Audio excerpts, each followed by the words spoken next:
Moi, je suis disponible. Eh bien, bonjour à tous. C'est un peu particulier pour moi de me retrouver à cette place-là, parce que ma profession, je vais l'expliquer, c'est journaliste. Journaliste radio. En plus, effectivement, j'interviens à titre bénévole quand il y a besoin à Réseau Solidaire.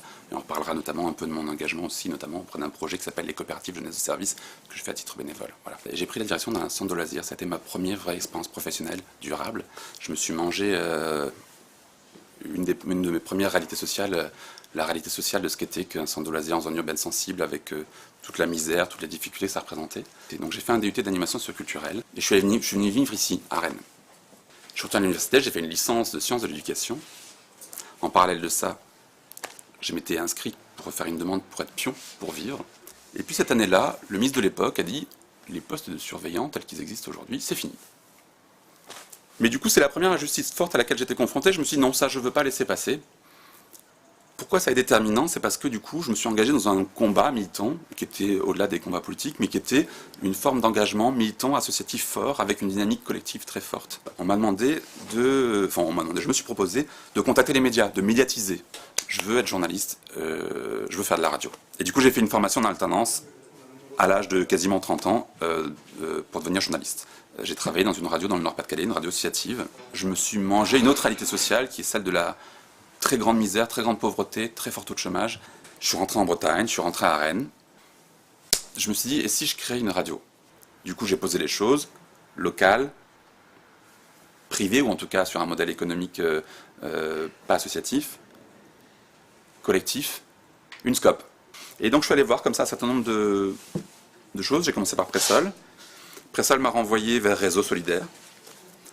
L'idée c'était que c'est pas fréquent un groupe d'individus qui dès le départ est un groupe d'individus constitué et dit on veut créer une scope. Généralement ça part d'un porteur de projet, deux porteurs de projet. J'ai rencontré l'ancienne directrice de Réseau Solidaire, Emmanuelle Rousset, qui m'a dit tu vas commencer par aller voir telle personne.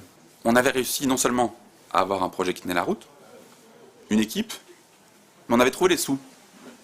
Moi, j'avais joué le jeu de la mobilisation collective, c'est-à-dire que j'avais déjà anticipé en disant, j'avais déjà commencé à la fois à voir avec quels acteurs de l'ESS j'allais pouvoir travailler, parce que l'idée dans le projet aussi, c'était non seulement de créer une scope, mais c'était en plus d'être la radio de l'ESS, c'est-à-dire d'être porteur de ces valeurs-là et porteur de ces projets-là. Et ça s'est pas fait. Ça m'a permis d'avoir une connaissance du réseau de l'ESS comme jamais. Parce que je trouvais le monde de l'ESS du coup passionnant, j'ai réalisé une quarantaine de chroniques, de portraits d'entreprises et de porteurs de projets autour d'un projet qui s'appelait L'économie autrement, qui était diffusé du coup, c'était ça l'intérêt, sur 13 radios associatives bretonnes l'année dernière.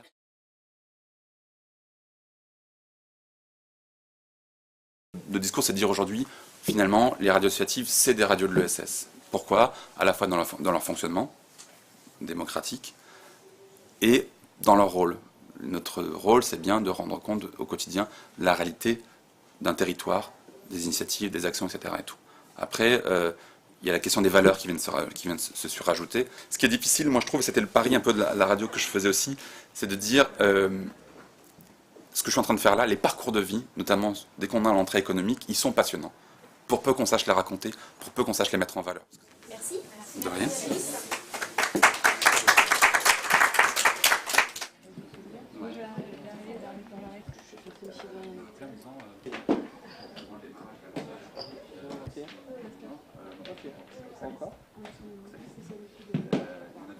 Ok, pas le temps.